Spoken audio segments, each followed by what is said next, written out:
거룩한 정열. 네, 우리는 참으로 미디어 홍수 시대를 살고 있습니다. 지하철을 타건 버스를 타건 많은 사람들이 심지어는 길을 걸어가면서조차도 이 스마트폰을 손에서 놓지 않고 사는 그런 시대를 살고 있습니다. 오늘 함께 찬양으로 섬겨준 저희 교회 청년들인데요, 제가 살고 있는 안성에 보면 그 안성과 평택 지역에는 횡단보도도 땅에 신호등이 들어가 있습니다. 얼마나 사람들이 이 스마트폰을 보고 시선이 땅을 향하고 있는지, 사람들이 신호가 바뀐 줄도 모르고 못 건너는 일들이 너무나 빈번하게 발생하니까 이 시청에서 아이디어를 내서 이 횡단보도들마다 건널목마다 이 바닥에 신호등 LED 불빛이 나게 해서 사람들이 신호가 바뀐 것을 깨달을 수 있게끔 그렇게 저희 동네는 변하고 있습니다. 여러분, 스마트폰이 제공하는 그 미디어 안에는 수많은 정보들이 있는데, 그 정보들 가운데에는 우리가 믿는 그 진리도 있지만, 그러나 대부분은 또 비진리의 영역 가운데 있는 메시지들이 너무나도 많습니다. 우리가 어떤 것을 보고 또 우리가 어떤 것을 듣냐라고 하는 것은 굉장히 중요한 문제입니다. 우리가 무엇을 볼 때, 우리가 무엇을 들을 때 우리의 이목구비 열린 구멍들을 통해서 수많은 영들이 들어옵니다. 우리가 볼 때 그 영들이 들어오고 우리가 들을 때 그 영들이 들어옵니다. 그래서 성경에서도 뭐라고 이야기하냐면 믿음은 들음에서 난다라고 그렇게 이야기합니다. 여러분, 하나님께서 이 세상을 창조하실 때 단 하나도, 작은 것조차도 그냥 아무런 까닭 없이 이유 없이 그냥 만드신 것이 하나도 없습니다. 저희 교회가 2주 전에 필리핀으로 단기 선교를 갔는데요, 거기서 정말 지긋지긋하게 봤던 것이 있는데 그것이 무엇이냐면 도마뱀입니다. 도마뱀 하면 징그럽고 도마뱀 하면 뭔가 혐오스럽지만, 그런데 그 현지 선교사님의 말씀을 들어보니까 도마뱀이 있기 때문에 필리핀의 나무들이 썩지 않고, 도마뱀이 있기 때문에 인간에게 유해한 해충들을 그들이 잡아먹어줘서 사람들이 더 잘 살 수 있게 된다라는 말을 들었습니다. 그때 제가 깨달은 것이, 도마뱀조차도 그냥 우리는 징그럽고 혐오스럽다라고 생각하는 그 도마뱀조차도 하나님이 그 땅에 거기에 많게 하신 이유가 다 까닭이 있고 이유가 있구나라는 것을 저는 깨달았습니다. 하물며 도마뱀 한 마리조차도 그런데 저와 여러분의 인생들은 여러분 어떠하겠습니까? 또 그 인생들이 모여있는 국가는, 나라는, 한 민족은 여러분 어떻겠냐 말입니다. 그런데 고린도후서 4장 4절 말씀을 보니까 이 세상 신이 믿지 아니하는 자들의 마음을 혼미케 해서 그리스도의 영광의 복음의 광채가 비치지 못하게 한다라고 성경에 쓰여져 있습니다.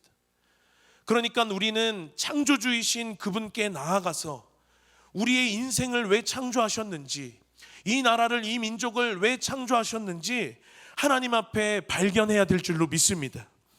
그러나 지금 이 세상은 너무나도 발전된 그 각종의 미디어들을 통해서 특히 이 땅의 다음 세대들이 원수들이 심어놓은 것들로 속고 미혹되고 부르심이 무엇인지, 내가 왜 태어났는지, 나는 무엇을 향하여 가야 하는지 관심도 없고 알고자 하지도 않는 그런 악한 시대를 우리가 살고 있다라고 하는 것이죠. 저는 오늘 미디어들과 세상의 바벨론들이 특별히 그동안 이 나라에 또 이 세대에게 심어놓은 가짜 가치관들이 하나님의 말씀 앞에서 다 무너지고 우리가 무엇을 위해서 살아야 하고 특별히 이 나라 이 민족 무엇을 향하여서 나아가야 하는지 여러분과 함께 이 시간에 말씀을 나누기를 원합니다. 우리 대한민국은 역사 가운데 한 번도 우상 숭배를 안 했던 적이 없는 아주 미신과 잡신의 나라입니다. 제사 드리고 굿하고, 저희 안성 땅에도 바우더기 축제라는 이름으로 겉으로 볼 때는 풍물놀이 하는 것 같아 보이지만, 그러나 그 안에는 얼마나 이 샤머니즘적인 요소들이 그 안에 다 녹아져 있는지 모릅니다. 영적으로 보면 참으로 척박하고, 영적으로 보면 참으로 참담해서 저주받아 마땅한 나라였고, 민족이 바로 이 나라였습니다. 세계 역사 속에서 말갈족이나 여진족이나 거란족 같은 그러한 민족들이 나타나기도 했다가 또 사라지기도 했습니다. 그런데 우상 숭배하는 이 나라, 이 민족은 사라지지도 않습니다. 수많은 외세의 침략들이 있었습니다. 또 국가적인 위기들이 정말 많았습니다. 그러나 그럼에도 불구하고 이 나라와 이 민족이 지금까지 이렇게 있을 수 있게 된 것이 여러분 무엇 때문이라고 생각하십니까? 저는 이것을 이 나라의 부르심 때문이라고 생각합니다. 영화를 보면 총탄이나 포탄이 막 넘나드는 그런 전쟁터에서 주인공은 절대로 죽지 않습니다. 왜 주인공이 죽지 않느냐? 그 영화를 만든 시나리오 작가가 그 영화의 끝에 주인공이 해야 할 역할이 남아있기 때문에 주인공이 죽어서는 영화가 진행될 수 없는 것입니다. 저는 이처럼 저와 여러분이 살고 있는 이 마지막 때라고 하는 이 시대에 대한민국은 역사의 주관자이시고 또 시나리오 작가 되시는 하나님께서 해야 할 역할, 맡겨주신 역할이 있기 때문에 이 나라와 이 민족이 지금까지 있을 수 있다라고 저는 그렇게 믿습니다. 여러분, 이 나라의 출발은 어땠습니까? 1948년 5월에 이스라엘이라고 하는 나라가 탄생했던 그 해 그 달에 우리나라에서 그 의원들이 모여서 야, 이 나라는 사람의 힘으로만 지금까지 온 것이 아니고 이것은 하늘이 도왔다, 하나님께서 도왔다라고 그들이 고백하면서 다 같이 일어나서 우리 하나님 앞에 감사 기도를 드리자라고 감사 기도로 시작한 나라가 바로 대한민국인 것입니다. 민생의 복락과 또 남북의 통일과 또 세계의 평화를 전하는 나라, 세계의 샬롬을 외치는 나라, 세계의 복음을 전하는 나라 되게 해달라는 기도와 함께 세워진 것이 바로 저와 여러분이 살고 있는 이 대한민국이라는 것입니다. 세계 선교하는 나라, 제사장 나라, 세례 요한의 사명을 감당하는 나라가 바로 우리나라. 한 사람의 인생이, 특별한 부르심을 입은 그 한 사람의 인생이 하나님 앞에 바로 서고 또 부르심을 발견하고 성령 충만해서 그 부르신 소명을 이루어가는 것이 한 사람의 인생과 같듯이 여러분, 이 나라도 이 민족도 동일하게 국가적으로 하나님 앞에 바로 서서 회개하고 부르심을 발견하고 하나님 앞에 성령 충만하고 그래서 이 나라에 맡겨주신 그 부르심을 우리가 함께 이루어가야 되는 줄로 믿습니다. 그러기 위해서, 그 부르심을 함께 이루어가기 위해서 필요한 것이 오늘 이 설교의 제목과 같이 거룩한 정열입니다. 그 거룩한 정열의 첫 번째 모습은 바로 회개입니다. 대한민국에 놀라운 부흥들이 있었을 때마다 우리는 국가적인 예배로 모였다라고 하는 것을 기억합니다.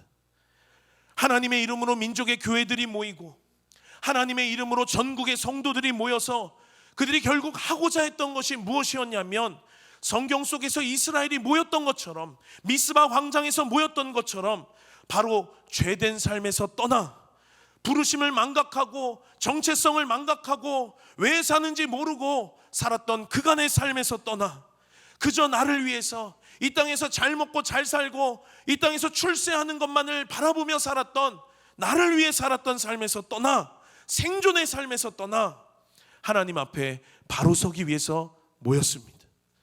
더 가까이 하나님께 나아가기 위해서 그들은 이 홀리위크의 주제와 같이 레디컬한 몸부림들을 쳤습니다. 그리고 그 몸부림의 시작이, 첫 번째 모습이 무엇이었냐면 바로 회개였다라고 하는 것입니다. 여러분, 회개하지 않는 영혼에게는 부흥은 없습니다. 회개하지 않는 영혼에게는 구원은 없습니다. 구약시대 성막에서 제사장들이 하나님을 마주하기 전에 했던 것이 무엇이었냐면 바로 동물에게, 짐승에게 죄를 전가하고 그 짐승을 잡고 그래서 이 죄의 영적인 문제를 해결하고 그리고 손에 묻은 것들을 물두멍에 가서 깨끗이 씻었죠. 하나님 앞에 정결함을 얻게 되었을 때, 깨끗함을 얻게 되었을 때 그들은 비로소 하나님을 만날 수 있었습니다.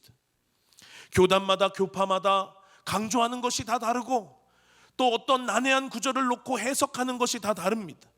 그러나 논쟁하지 않는 절대적인 것, 논쟁하지 않는 자명한 것이 있다면 그것은 회개하지 않는 그리스도인들에겐 구원은 없다라고 하는 것입니다. 그래서 세례 요한의 메시지도 회개였고, 예수님께서 두루 다니시면서 선포한 메시지도 하나님의 나라였고 회개의 메시지였습니다. 베드로가 오순절에 설교를 했는데, 그때 오순절에 베드로의 설교를 들은 많은 사람들이 통회하면서 가슴을 치면서 이제 우리가 어떻게 하면 좋습니까? 이제 우리가 어떻게 하면 좋습니까? 막 울부짖었는데 그때 베드로가 대답한 것이 바로 회개하라라고 하는 것이었습니다. 여러분, 모든 부흥의 시작은 회개로부터 시작되었습니다. 그런데 이 부흥이라는 단어, 여러분 성경에서 굉장히 많이 쓰였을 것 같은데, 그런데 이 부흥이라는 단어 구약에서 단 한 곳 쓰였다라고 하는 사실 여러분 아십니까? 그것은 하박국 말씀입니다. 하박국이 하나님의 시선을 따라가지 않고 당시의 시대의 영향을 받고 살아갔습니다. 하박국은 선지자였음에도 불구하고 외양간에 송아지가 몇 마리 있는지, 논밭에 소출이 얼마나 있는지, 땅의 것에만 관심을 갖고 땅의 것만 바라보고 땅의 것에 묶여서 땅의 것만을 매여서 살았다라고 하는 것이죠. 선지자가 이러니 그 당시 시대가 얼마나 하나님 앞에 부패했고 얼마나 그 당시 시대가 하나님 앞에 타락했는지 우리는 알 수 있습니다. 그때 하나님께서 경고의 메시지를 하박국에게 말씀하시죠. 내가 네 땅을 심판하겠다라고 하는 그 하나님의 경고 앞에 하박국이 창자가 흔들리고 뼈가 썩는 것 같고 입술이 덜덜 떨리는 그 두려움과 공포를 느끼죠. 그리고는 하나님 앞에 엎드리고 통회하고 자복하고 회개했더니 여러분, 하박국이 뭐라고 고백했습니까? 논밭에 소출이 없고 외양간에 송아지가 없어도 나는 여호와로 인하여 기뻐하리로다. 그리고는 주의 일을 수년 내 부흥케 해달라고, 그저 땅의 것에만 시선이 있었던 하박국이었지만 그가 온전한 회개를 통과한 후에는 주님의 뜻에 다시 시선이 맞춰지는 것입니다. 그냥 살려달라고, 외양간에 송아지 좀 남겨달라고, 밭에 소출 좀 남겨달라고 하나님 앞에 기도한 것이 아니라 유다와 바벨론을 향한 하나님의 뜻이 심판하시는 것이거든 하나님의 뜻이 이루어지기를 원한다면서 그러나 진노 중에라도 긍휼을 잊지 말아달라고 하나님 앞에 간구하는 것입니다. 그러니 여러분, 부흥이 무엇입니까? 내 뜻대로 살아온 시간들이 청산되는 것이 부흥인 것입니다. 여러분, 부흥이 무엇입니까? 내 맘대로 살아왔던 시간들이 끝나는 것이 부흥인 것입니다. 하나님의 뜻을 구하고 이제는 하나님의 뜻대로 사는 것이 바로 부흥이다라고 하는 것입니다. 이번 시작된 홀리위크를 통하여서 우리의 예배 가운데에 회개가 임하고 그동안 우리 뜻대로 살아왔던 시간들이 청산되어지고 하나님의 뜻이 이 나라와 민족과 조국의 교회들 가운데에 부어져서 부흥을 경험하는 그러한 놀라운 시간을 통과하는 저와 여러분 되시기를 예수님의 이름으로 축원합니다. 두 번째, 거룩한 정열로 우리가 하나님 앞에 설 때에 나타나는 모습은 다윗의 장막의 회복입니다. 여러분, 성경 속에서 야곱이 형 에서의 낯을 피해서 외삼촌 라반의 집으로 도망간 사건을 여러분 다 아실 것입니다.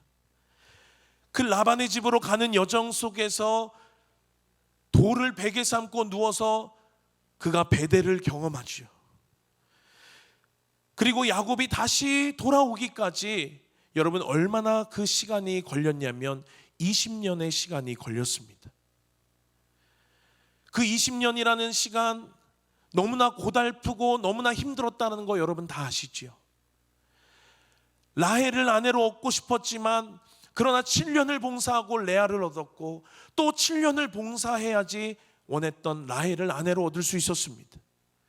그리고 또 6년을 외삼촌의 집에서 봉사하면서 또 그가 가진 소유들을 늘리기를 시작했죠. 그 20년 외삼촌의 밑에서 있었던 그 시간이 얼마나 야곱이 힘들었는지.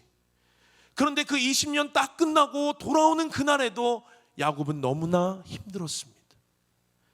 왜냐하면 그 라반이 야곱을 추격하기를 시작했고, 또 형 에서가 그 야곱을 만나려고 기다리고 있는데 그냥 에서만 기다리고 있는 것이 아니라 장정 400명 군대를 이끌고 기다리고 있었죠.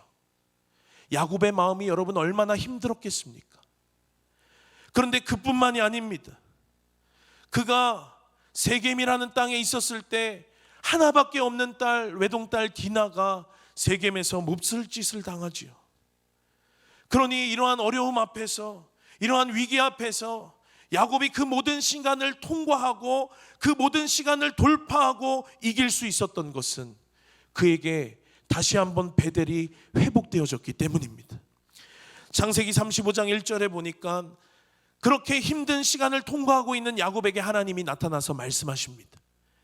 야곱아, 너 일어나서 베델로 다시 올라가라.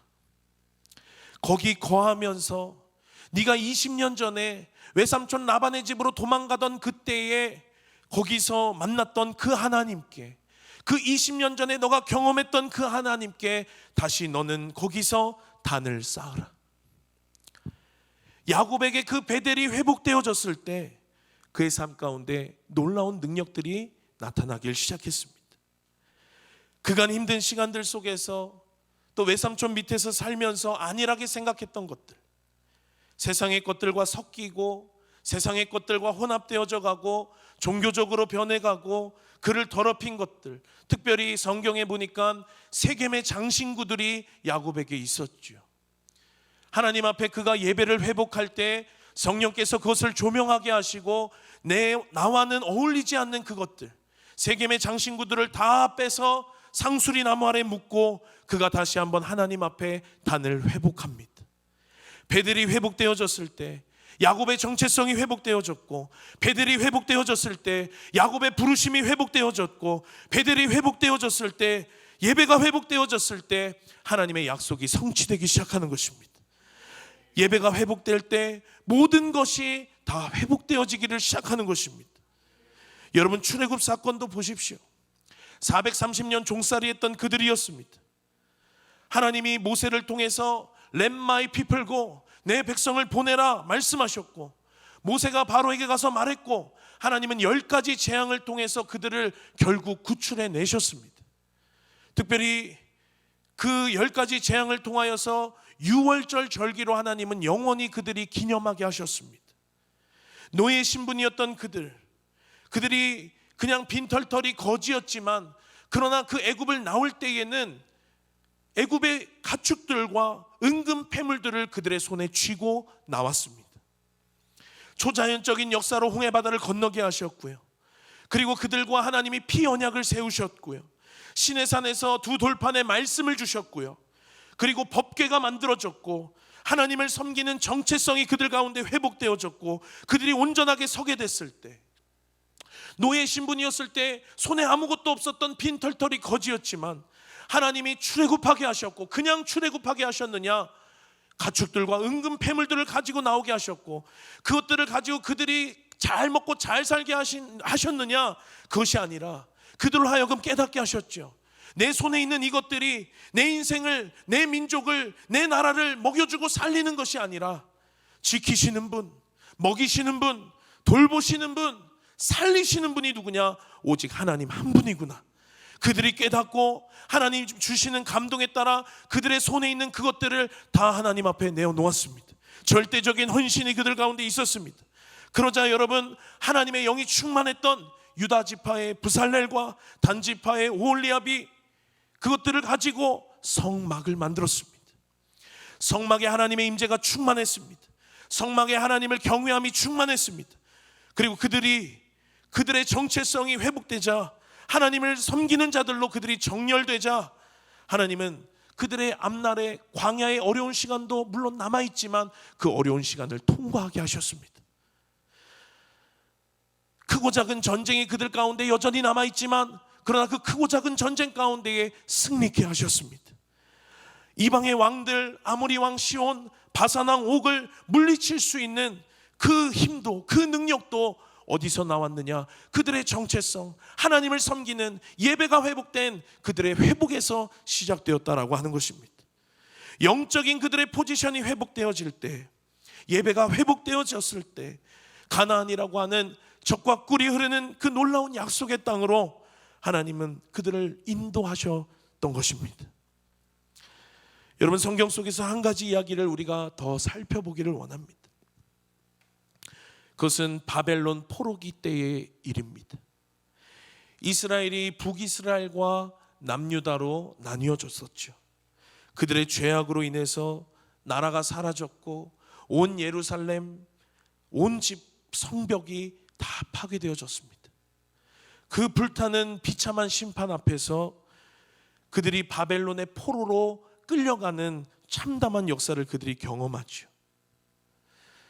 마치 애굽에서처럼 다 빼앗기고 아무것도 없이 하나님의 율법을 지키고 싶어도 지킬 수 없는 그러한 처참한 상황이었습니다. 그러나 그런 어려움 가운데서 누가 나타났냐면 다니엘과 같은 사람이 나타났습니다. 예레미야와 같은 사람들이 나타났습니다. 그들이 다시금 하나님 앞에 정체성을 새로이 했고 모든 그들에게 잊혀졌던 것들, 잃어버렸던 것들, 그들이 본래 하나님 앞에 어떻게 창조되었는지 창조된 목적을 회복했고 그들이 마땅히 그렇게 살았어야 했지만 그러나 살지 못했고 누리지 못했고 원수들에게 빼앗겼던 것들, 눌리고 매여서 종처럼 노예처럼 노비처럼 살았던 것들, 지난날의 시간들이 다 청산되어지고 빼앗겼던 것들을 다시 되찾아오고 전리품들을 다시 취하고 파괴되었던 성전을 건축하고 무너진 성벽을 보수하고 하는 놀라운 그 일들의 시작이 무엇이었느냐?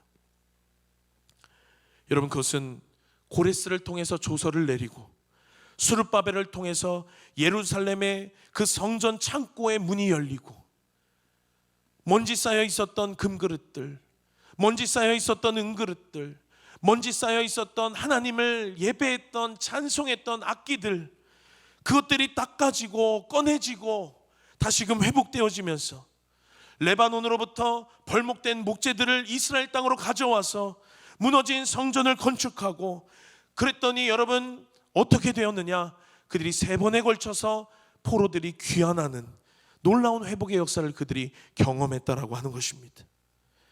여러분, 지금까지 우리가 야곱의 이야기를 봤고 출애굽의 이야기를 봤고 또 바벨론 포로기의 이야기를 보았습니다.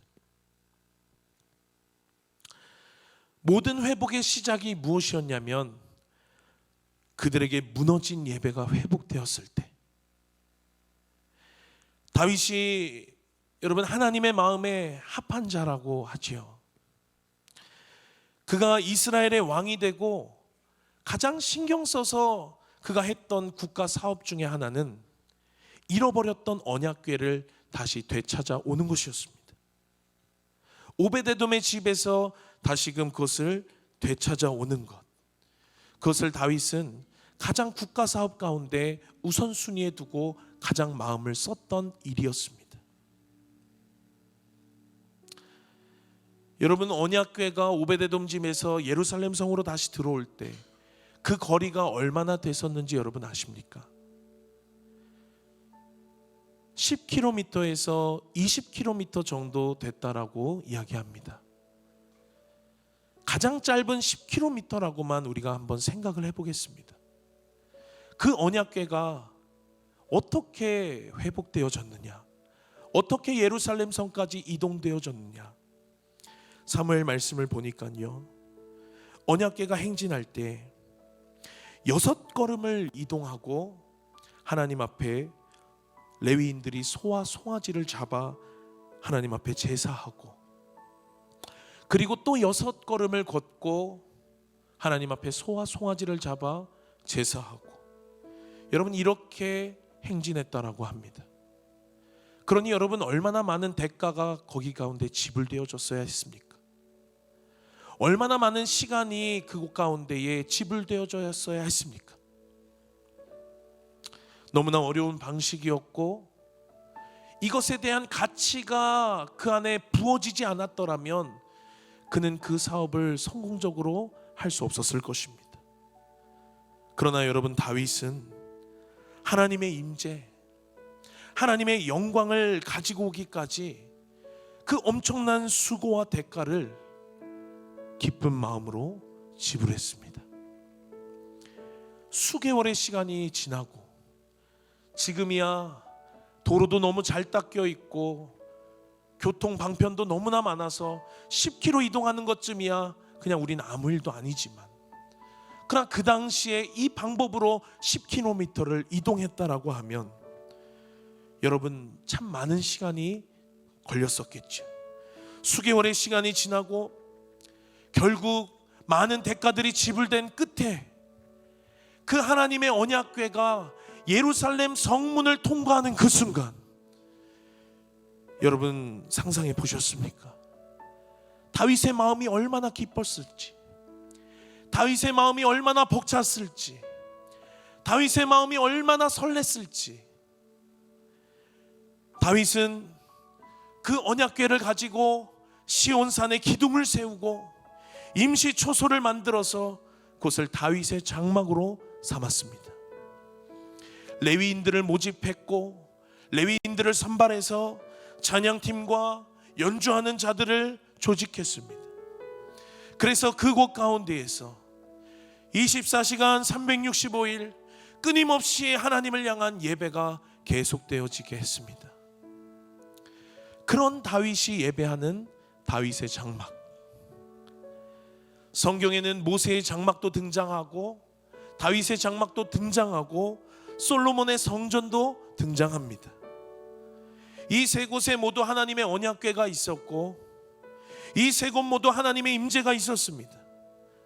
그러나 이 세 곳 가운데에 하나님이 가장 기뻐하셨던 곳, 하나님이 가장 거하시기 즐겨하셨던 곳, 그곳은 다윗의 장막이 아닐까 저는 생각합니다. 왜냐하면 오늘 우리가 읽은 본문 상반절에 보니까 그날에 내가 다윗의 무너진 천막을 일으키고라고 아모스 선지자에게 말씀하셨기 때문입니다. 모세의 장막도 아니고 솔로몬의 성전도 아닌 무너진 다윗의 장막을 일으킬 것이라고 하나님이 말씀하시죠. 하나님이 기뻐하시는 예배, 형식적이고 의무감에 드리는 종교적인 예배, 껍데기뿐인 아무런 능력 없는 예배가 아니라 오늘 이 홀리위크의 이번 주제처럼 레디컬한 몸부림과 절대적인 기도와 예배로 우리가 나아갈 때 우리는 부흥도 경험하고 우리는 회복도 경험하고 하나님 앞에 놀라운 부르심대로 정렬되어지는 영광스러운 시간을 우리는 살게 될 것입니다. 여러분, 말씀을 맺겠습니다. 이 나라는, 이 민족은 너무나도 특별한 나라입니다. 하나님 앞에 특별한 부르심을 입은 나라입니다.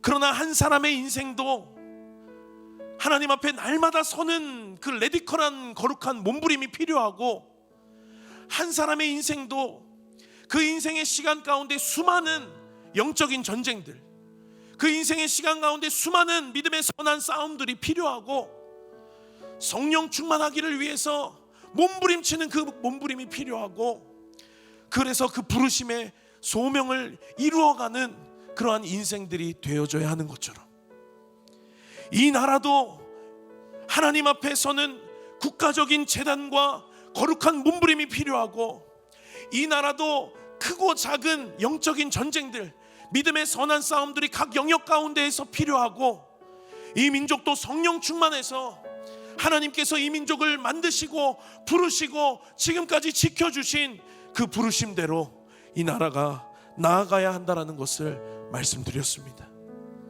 그러기 위해서 필요한 것이 무엇이냐면 거룩한 정렬이 필요한데, 하나님 앞에 바로 서는 그 시간이 필요한데, 그 시간에 많은 모습들이 있겠지만 저는 오늘 여러분과 두 가지 모습을 나눴죠.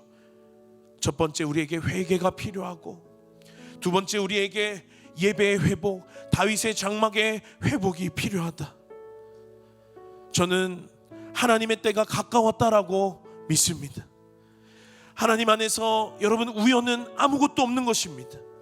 2023년 이번 홀리위크를 통하여서 하나님은 저와 여러분의 삶에 개입하시기를 원하고, 저와 여러분의 삶 가운데, 특별히 이 나라와 민족 가운데에 이 시간을 통과하여 놀라운 일을 감당하게 되기를 우리 하나님은 원하시는 분이십니다.